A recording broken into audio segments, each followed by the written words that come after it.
Hey, what's up, everyone? Today we're in Austin, the beautiful capital of Texas, and we're sitting here today to talk about Siko, the new original short horror film that you guys are going to love. We're sitting here with director Matthew Olivarez and executive producer James Hastings, and we're going to get to know them a little bit more, get to know more about Siko, the movie. It has to do with Mexican folklore and culture. It's a very gruesome horror film, so if you're a horror film fanatic, this is definitely for you. So let's talk a little bit to Matthew. Matthew, tell us a little bit about yourself and what inspired this film for you.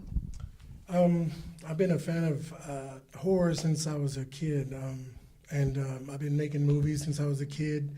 So, it just tied all together.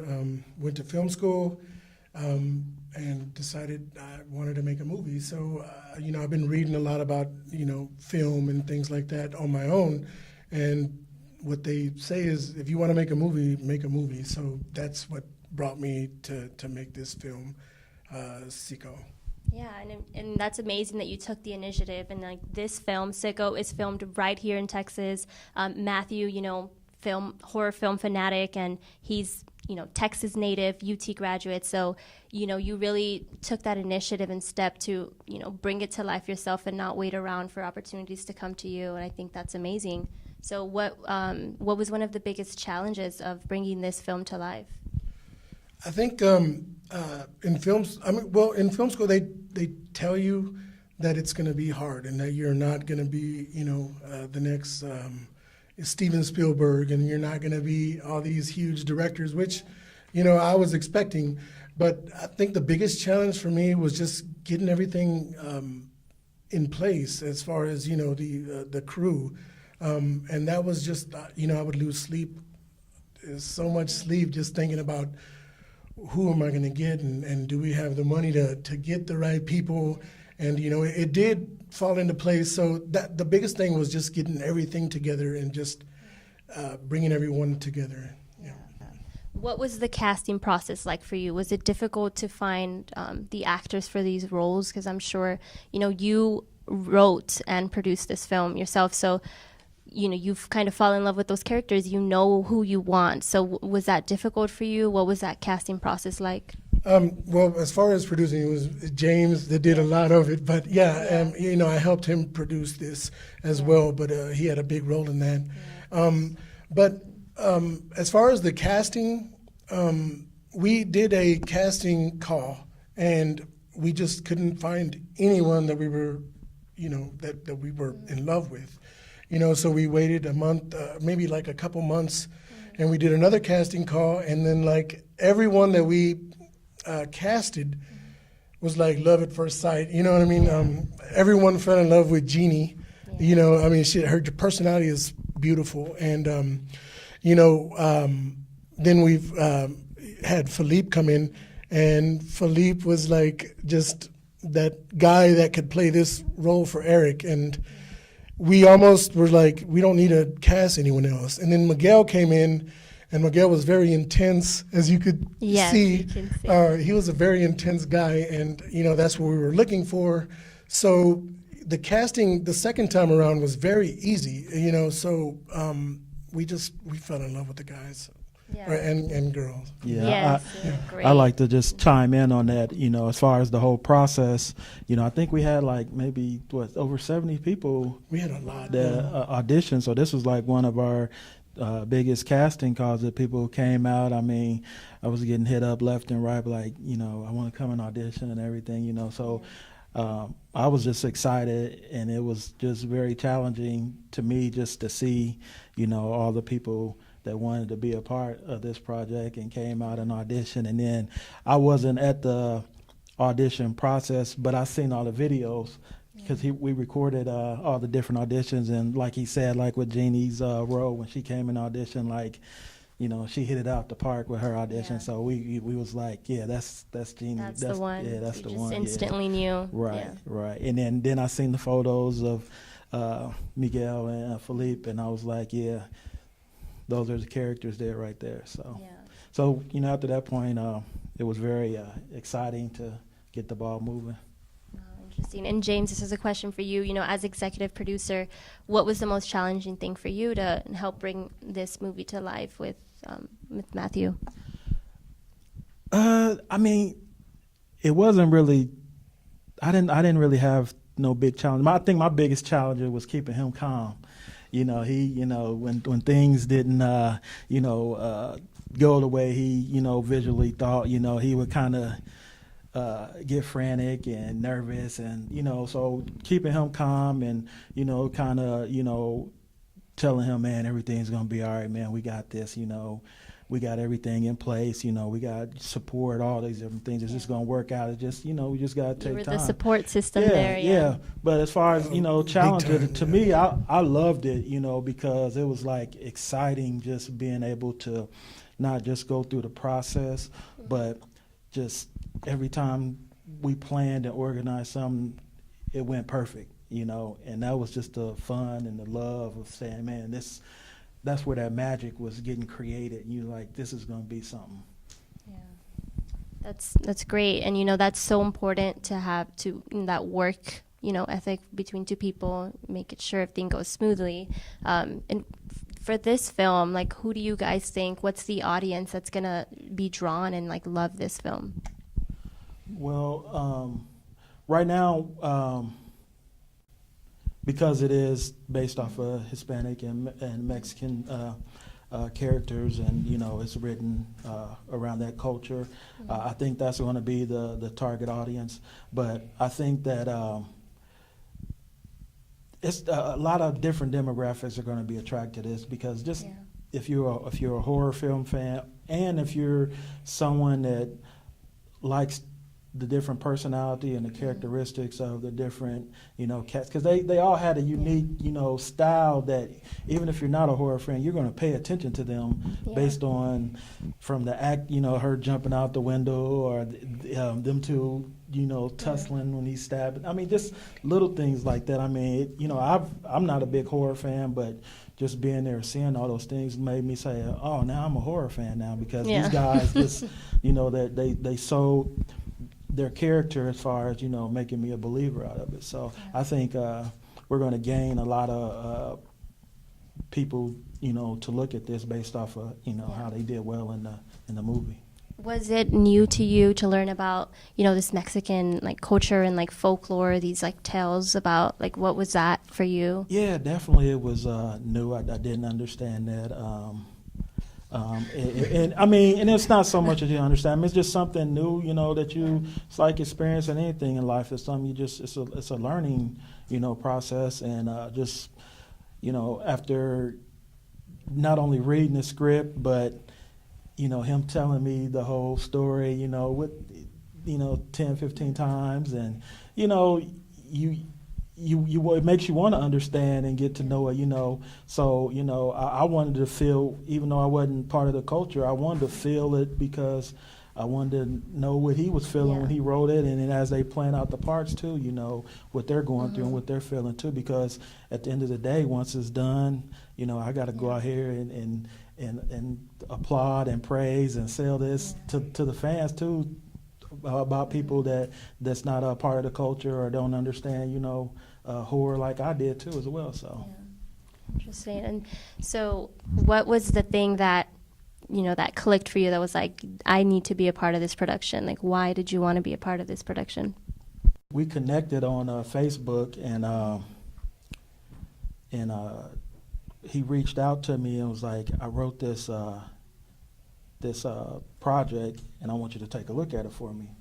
So me, I'm really not a creative type of person, but the fact that he reached out to me and asked for my opinion and advice, was intriguing. So after I looked at it, at first I didn't understand it, because like I said, I'm not into horror films. But what drew me near to it and wanted to connect with him was his passion. I'm like, we have the same type of passion. He's one of them go-getter. He has that go-getter type of mentality, and that's what I was drawn to. So I was like, it doesn't matter if I'm not a fan of horror or if I don't know nothing about the Mexican culture. I just like the fact that this dude has got passion and he's talented. It's well written, and the fact that he was easy to work with, for the simple fact that he wasn't one of those type of individuals that just thought, oh, I'm the best at this, and you can't tell me nothing different. He took criticism and consultation not only from myself but from other outside people. So just seeing all those different things said, I got to be a part of this. You know what I mean? Because that's how I think, and that's how I, respond and react in real life. Interesting. I know you said that, one of the things that drew you to it is just his mentality of this like go-getter, putting a film together it's not easy. So I know you had to there's a lot of work that went into it before you even, got it like on the ground and running. So what were some of the things like that you did to, to get the funding and like everything ready for the film?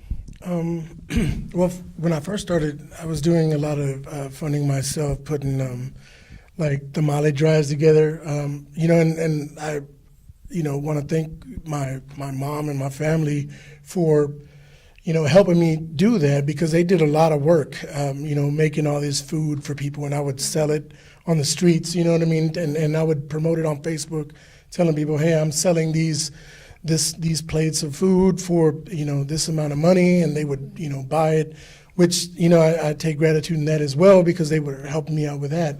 And we sold T-shirts, we have mugs that we were selling. So, we put a lot of work into that, and, we also got a lot of my friends from high school also helped me out as well, just in donations. And they didn't ask for anything, they just wanted to see me, have success in this project. And, as far as most of the funding came from James, so, that helped out a lot too. And like he said, I think the first script that you read was actually like the first draft. So, even though he read that, you know what I mean? Yeah. It definitely, it was still changing, I think, up to the date that we started filming. Yeah. So, just for him to, read that and see the vision or see what I had in store, and it kept on changing was awesome for him to be involved in that. So I appreciate James. That's awesome. I'm glad to be a part. Yeah. Yeah, that's great, and I think that's so important, because you have two people who are equally as passionate about this project, and that's, I think, at the end of the day, what really gives it life and character. And so, speaking on that note, what are you most proud of, like having, finished this film now? What are you most proud of? I'll go first. I'm glad it's done. As far as the filming process, we still have more to do as far as the editing, and the marketing process. But just getting it done. And the one of the proudest things that I'm proudest about is just getting everything together as far as the crew. You know what I mean? Because a lot of that takes a lot of time and a lot of negotiating as well, but that finding the right people is what I'm proud about. And the actors, Philippe, Miguel, and Jeannie, they were awesome to work with, and hopefully we can work together again in the future. But, those guys, brought a different take into it, from what I had, because I had my vision, and then they brought their take into it. And I would get a lot of, input from them as far as like, should I try this? Should I try this? And that was really something that I took in, because, I saw their vision as well, and it just made it a lot better and a lot more fun to be a part of. Yeah, exactly. What about you, James? Yeah, I think that this was like one of the biggest projects that I been a part of, and what I feel most accomplished about was the magnitude of, we had over at least between 30 and 40 people involved in this project. For such a small project. For a small project. So, balancing and juggling 30, 40 different people, from their schedules to their working relationship with each other, connecting, like, that was one of the most beautiful things. Like, even during break times when we was having dinner or eating and stuff, you have all these different people coming from different backgrounds and personalities, how we all were, like, talking like we've been knowing each other for 20 years, you know what I mean? So for me, just witnessing that, was a beautiful thing, and the fact that we sat down and put all this together, was a great accomplishment. And it's nothing, and to me it seems like that it was easy and everything was smooth, but the reality of it is that you got to be a special type of person, have special type of gifts to be able to put that together, and it's not easy. So I would say that's one of the proudest, things of, organizing, getting it finished on up to the point. And I mean, I want people to understand too, this was like at least a 5-6 month process, like when he wrote it and was making the adjustments from like February to May, and then May we started planning and organizing until the shoot in October. So not only it was a lot of work, but it was just a great feeling just seeing everything coming to life. And it just, even the closer we got to the date, I was getting more excited, and I know he was getting excited, just feeling that energy. It was a great experience. Okay, Matthew, so as the writer and director of this film, what was your favorite scene to see come to life? Well, I came up with a story, but I did have a co-writer that helped me organize and get all the ideas in place. Aslan, thank you for that. And, he'll be in the credits as well. But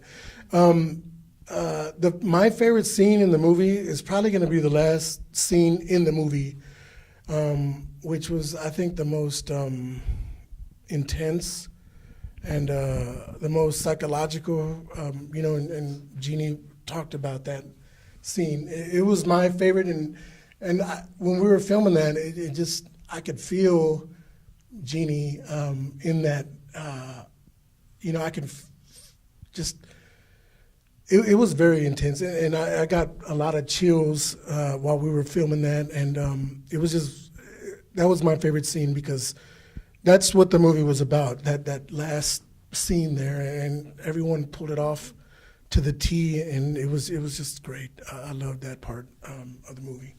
Yeah. What about you, James? What was your favorite scene to see come to life? Well, I wasn't there for all of the days of the shoots and all the shots, but the ones that I was there, I did like when Miguel and Philippe was when he was the stabbing part, when they were just the battling out there, the noises, it just seemed like so real. Like if you wasn't looking, but you were just listening, it sounded like a real, like these guys are really fighting and going at it. You know what I mean? So that was one of them that I did like. And then I have seen some of the and not to tell some of the footage that I've seen so far. I think one of the shots that I do like is when he was on the gate, hanging on the gate, and or I should say, the gate scene. Yeah, the gate scene, yeah. And I just think that shot is just like a great shot, it just reminds me of something fascinating that I'm like, man, this can be a poster cover or something, you know what I mean? But I do love that shot. And so what do you guys feel that was, do you guys have any funny stories that happened on set with the actors and stuff like that you can remember? Well, as far as, the one that the whole shoot, Miguel was very intense, the whole shoot. And he was just very physical. He hurt himself a lot of the times, and he hurt Philippe, and he stabbed Philippe with the fake knife and drew blood with the fake knife, and it was so much fun watching Miguel, and everyone that was involved, but it was so fun watching him and how intense he was with his character, and that was the funniest part, was Philippe lifted up his shirt, and he had a scratch on his shirt. A scratch, and it was blood, and he was like, "Yeah, look what he did to me," and I thought that was really funny, and I'm glad he's all right. But Miguel was very intense, and I liked watching that, and that was the funnest part about it. Yeah, one of the funniest things about it. Right. Yeah, I think for me, because I was more behind the scenes, so like I said, we had a lot of people around there just talking behind the scenes. So your friend Ballet, he was like a funny character, just listening to him talk, and he was the guy who created some of the props and stuff like that. So he was very comical. And then I don't know, was it your brother-in-law? Johnny. He was kind of just he likes to crack little jokes, but he does it in like a mild manner type of way, and just at first it catches you off guard, but as you get used to it, you find the humor in it, and then Brian, I just thought it was funny because he felt it was a pecan nut tree that was in the backyard, and so they would fall off the tree or whatever, and he was just fell in love. Like he'd sit there, eat those pecans all day long. Yeah. So it's like 'cause they had a tree there. So I mean, just those little quirky little things behind the scene that you witness and see people. I mean, I think that was very humorous. And Matthew, so this one's for you. I know that, being of Mexican descent, you're very passionate about that culture. And, even in the, funding for this film, you were selling tamales, which I think is crazy. It's amazing. So what are you most, let's say, so like you had the cast as the majority is Hispanic. So is that something that you did on purpose, that you're, something that you want to bring more light to Hispanics in film?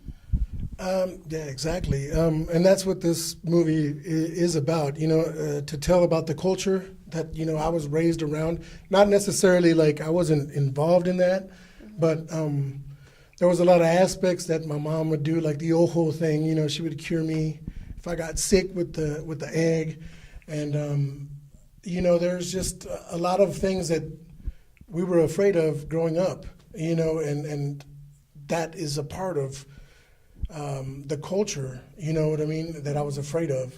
And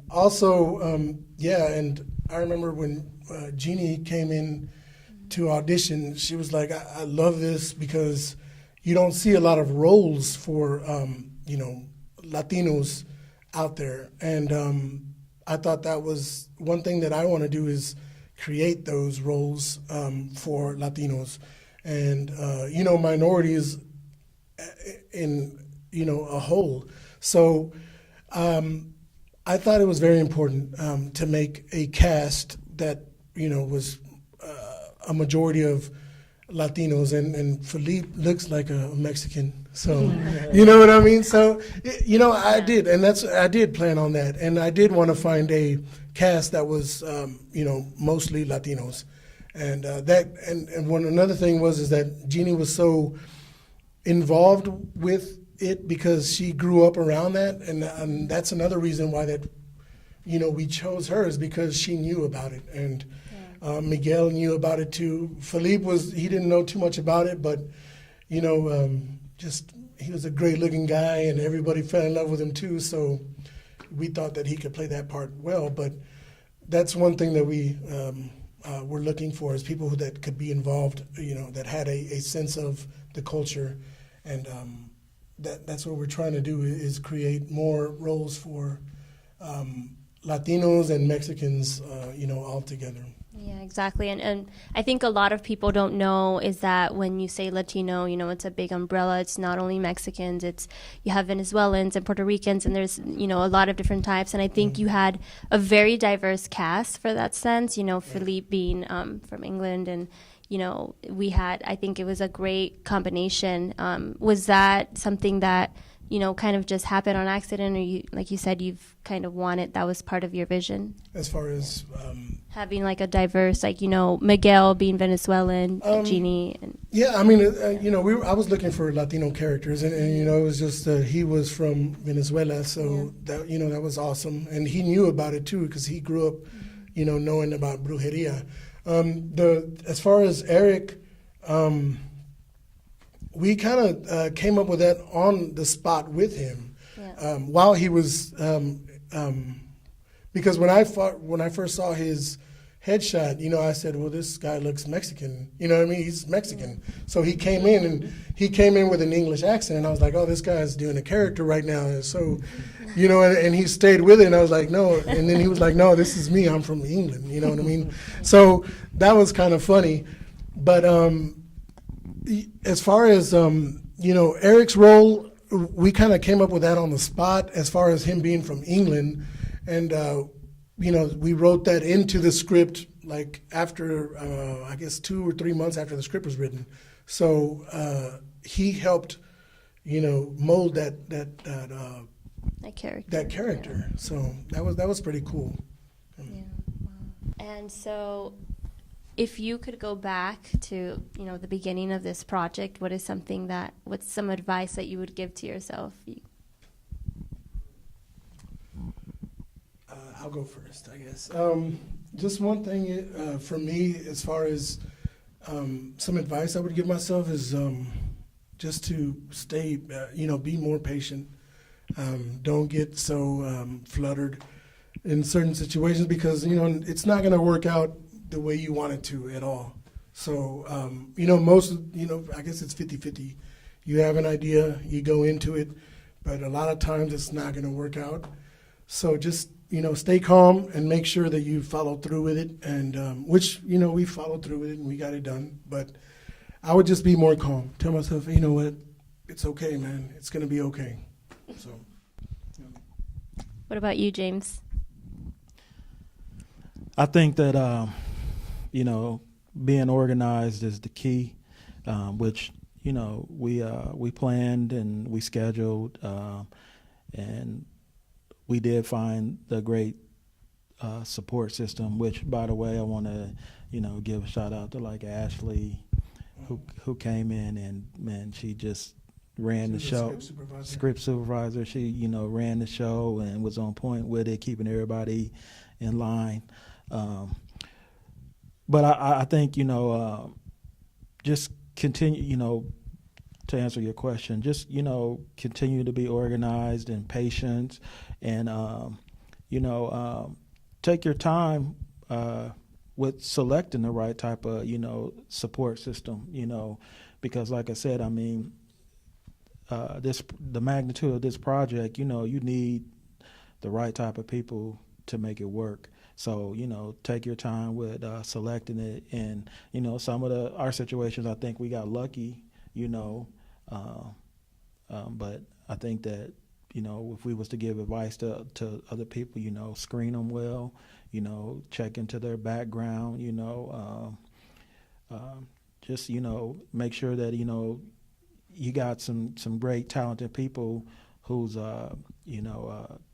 talent is going to, line up with yours, that way you have great chemistry and a great working relationship. And then, you also got to respect people's time too as well, because I know, like, even with Matthew, he's got a family, and, and sometimes you can neglect your family because this is your puppy and your passion, but you also got to, have that reality check to say, hey, I need to ground myself, and so, those are some things that I think that if we had to go over and do some things over with, correct some of those little things like that. Nice. And so, Matthew, this is your first film that you've written and directed yourself. So, what is, some advice that you have for other people who are in your position, wanting to, create a film and bring it to life? As far as that goes, I would say, man, if you want to make a movie, you're going to have to do it yourself. As far as, you'll have help with the producers and things like that, but, you have to write it. You have to, get your crew together and just go out there and do it, man. And I think a lot of it is, what I did is I went on YouTube and I researched, what I needed to do. And I watched a lot of interviews with directors and things like that. And plus the stuff that I learned from film school was just, you got to stay passionate about it. And that's one thing. If you want to make a movie, you got to make a movie, and that means that you'll do whatever you have to make that movie. And that's pretty much what I would tell anybody is go make a movie. A lot of directors tell you to pick up a camera and go make a movie, but there has to be some thought process behind it. You can't just go shoot a movie. You have to, get things organized, like James said. Especially if you want to make it good and if you want to make it serious, you have to organize it. You have to find the right people, so it's not just about going to make a movie. You have to, as far as the movie process, you have to get involved in the thinking about it and the whole process, not just picking up a camera and shoot. I don't think it would have worked out this way if I would have just did that, because that's what the plan was to go film this with a couple people and just go film it, and it wouldn't have turned out the way I wanted if I wouldn't have planned it. So, you just, you have to go and do it, but do it right. I think the great thing about that question that you asked was that all these things I had already thought about even before we got to the point where we were ready to audition and shoot and all that.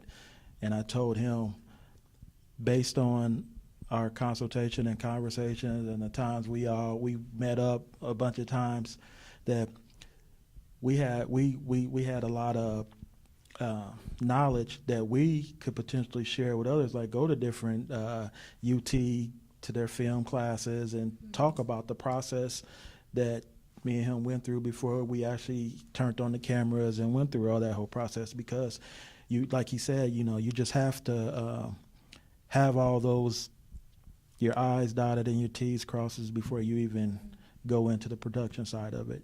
And if you don't have that, then that's where you're going to compromise on your quality and your integrity, and things are just not going to fall in place, kind of like the way ours did. So I think that's one of our goals. Like I said, early on we talked about that.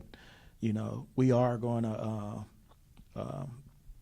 go speak to other film students or go to different film classes and all that, and speak to them and tell them our story and our experiences, and let them know it ain't just about turning on the camera. I mean, not only just having a passion, but you also you got to be organized too as well. Those are important factors. I agree. In order to execute it, the right way, and I mean, at the end of the day, like you've had, this was your baby, and now that it's coming to life, are you at all nervous about putting it out? Like, what do you think people are gonna think of the film? I was watching the interview the other day, and I get a lot of this stuff from YouTube, because I do a lot of researching on YouTube. But there was someone that's mentioned there's a different type of horror film today, as far as what I grew up watching, and a lot of it has to do with the jump scare, and I'm for it if that's what it's for, but I want it to be scary, you know what I mean? But it's not going to be a jump scare movie. There is one, I think, jump scare in the movie, but I want it to be more psychological. I want it to be more of a story underneath, and I definitely don't want anyone expecting like it's going to be some gory fest, because that's what a lot of horror movies are today, is a gore fest, and that's not what this is. So I am nervous, because I don't know how it's going to be accepted as far as what horror fans think, because there's different genres of horror when you look at it. But I'm very confident in what we've done as far as the movie and what we've got on tape. But as far as how it's going to be accepted, there's always that, I hope people like it, but we'll have to see when it comes out. But, in the long run, I think it's going to be something that people want to see, because just because of what the actors brought and what the execution that went into it. So it's going to be a great film, what I mean? But there's always those nerves, underneath, that you want it to be successful. Yeah, I agree. Lastly, I would say, do you guys want to give a shout out to anyone? Who do you want to thank at the end of the day for, this whole project that you just brought to life? You want to go? I mean, like I said, it was a lot of people that helped out and assisted, and I can't recall everybody's names, Right. but I mean, I want to thank the whole crew that was there that put in all those hours, you know, that you know, assisted us with, you know, just bringing this project to life. And like I said, we definitely want to thank like Ashley, because she was there from the beginning, you know, help you know, putting this together and organizing it, you know, took time out of her busy schedule to, you know, basically see this, you know, come the way it, you know, came out to be, you know. So then thank your sister and, you know, her family for being able to allowing us to use their residence and, you know, interrupt their lives for that weekend. And then the caterer, you know, you know, thank them. Style Switch Barbecue, awesome. Yeah, yeah. And then Ballet, you know, but for doing the props, and you know, he did an excellent job with that. You know, I don't know if I'm leaving anybody else out of. You know, I know we had a few people that traveled a little distance away too. You know, that wasn't locally from Austin, so definitely want to thank them for coming and helping out too as well. So I think that establishing, and they talked a little bit about earlier in their interview, establishing that relationship with everybody, I think is a key. And that, you know, that's one thing that that I kind of pay attention to when I'm watching other films and other movies. You know, when you see some of the same cast and the same crew on the same projects, it's a reason why they do that, because they establish relationship, they establish that chemistry. So when you have that, there's really no need to change what's working for you. So I think, you know, what we have worked for us. So I'm excited about what's next to come and involve the same type of, you know, individuals, you know, because, you know, I felt that the chemistry was there, and, you know, we can, you know, create and produce another great project too. What about you, Matthew? As far as, I mean, the cast and crew, hands down, you guys are great. Jeannie, Philippe, and Miguel. You know, and the crew, of course, you know, without them, we wouldn't have been able to get it done. James, I want to thank you for doing everything you've done and keeping me level-headed most of the time. You know, that you try to keep me level-headed. I want to give a shout out to my sister. You know, she let us use her house, like he was saying, and take control of her house for 2 days straight. I want to give a shout out to my wife. You know, she was there supporting everything that I did. I love you, Nina. And also, you know, my mom and my niece, Robin, they helped with a lot of the catering as well, as far as passing out the food, being PAs, you know, and that's not taken away from anyone else, but, you know, I just wanted to give them a shout out because, you know, I see them every day, you know, and they've been helping me since the very beginning with this idea. So I want to give a shout out to my mom as well. She did so much, you know, she contributed, you know, a lot of the food as well, and she put a lot of money into that as well. So thank you, everyone that was involved. Thank you so much. Okay, and lastly, what is something, what do you think people are going to be most excited about? Like, what are you excited about for them to see, like a certain scene or something about, you know, storyline? For me, it's what we didn't tell in the story, because it's very deep story, and what I'm excited about is to actually have people wondering what it's about, because I mean it gives you some, but it doesn't give you everything that what the movie is about, and that's what we wanted to do, was create this you know, want from people and wanting more for the feature that we do want to put out. But I think that's going to be something that people are going to be wondering, is like, what's this story about? And we give a little bit, but not much.